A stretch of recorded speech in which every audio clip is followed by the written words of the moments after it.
All right, in this video, I'm going to show you how to put a sticker on a message in a feed in your Messages app. Let's open it up first.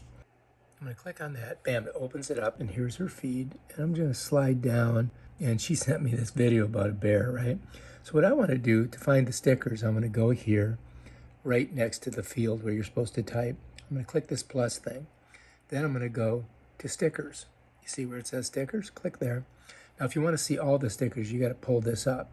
Okay, and so now you can go through all the stickers on here. And I want to get, you know what, I want to find a bear sticker. And there's a little bear right there. Look at that.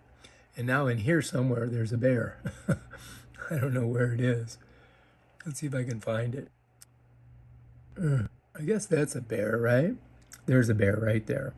So now I'm going to take this. I'm going to pull it up here. And I'm just going to set it. I'm going to set it right here. Okay, look, there it is. So now she got that little bear. And that's how you put stickers in there. All right, if you like this video, subscribe to my channel and check out my other awesome videos. Peace out.